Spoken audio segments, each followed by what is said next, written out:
Alright guys, so this is the CORKSPORT exhaust that we're going to be installing today. Not in the best condition, but the good thing is all the welds are very nice on this. I went around and checked all that. Everything seems to be real solid.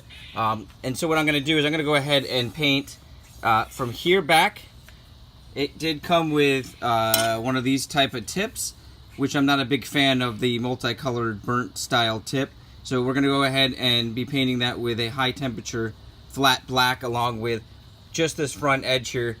And then also we need to make sure we remove all these gaskets that are kind of welded onto there almost just from heat over time. So we're going to go ahead and use a screwdriver to chip all that off, make sure that's smooth, and we're going to be using a liquid gasket to go on there, a high temp liquid gasket. So let's go ahead and get started on that, and we'll be able to put it up in the car.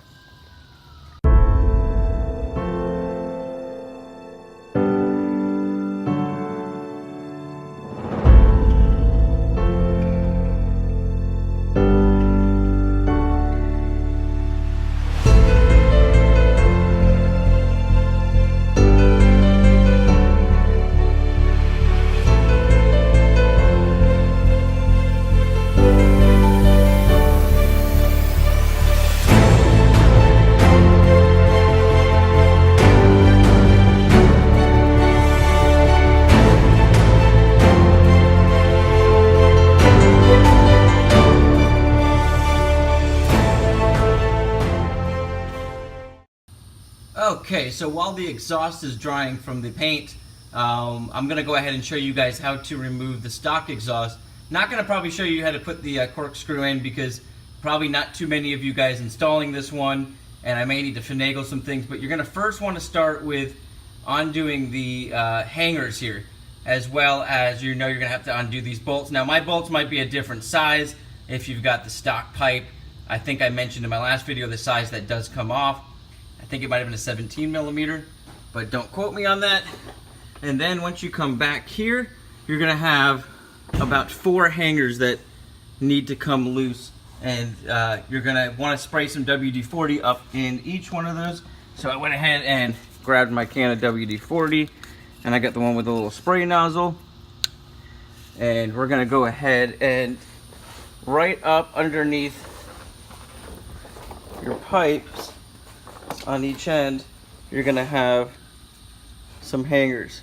I don't know if you can see that, but I'm gonna go ahead and lube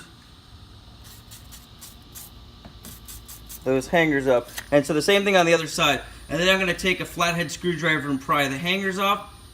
I'm going to rest a jack stand right up underneath the main part of this exhaust, because it's gonna be pretty heavy.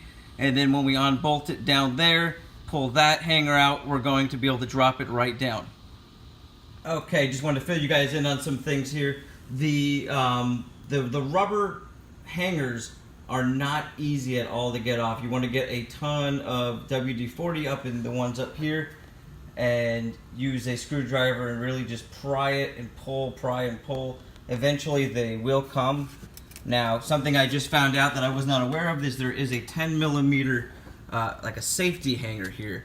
So I went ahead and put my jack stand up underneath there, and I just wanted to fill you guys in. There is a 10 millimeter little nut there with a wire that is like a safety hanger. And so once you've got that pulled down like that, the only thing that's going to hold it once you pull it out of the rubber hangers is going to be this little safety hanger. Alrighty guys, so almost done. This is actually going pretty smoothly. I had a few hiccups, but just things that I had to kind of look at and figure out. The last thing I really got to do is this this piece here that we just got done painting. Of course, I just got a little bit of grease on there. It needs to be fitted with some bolts and nuts, and I'm going to try to find some really small ones so you don't see it on the inside that much. But I'm going to get that on before we get this up in here, even though this mounts directly up. So if you're looking at this exhaust, that was a really easy piece to put on. It just bolted right on. And I've got to put a gasket onto that piece there. And there's some bolts that came with it there that the guy sent with me with it. And bolt that up, get that on, and we can start it right up. So I'm going to go run down now to Home Depot and grab those nuts and bolts.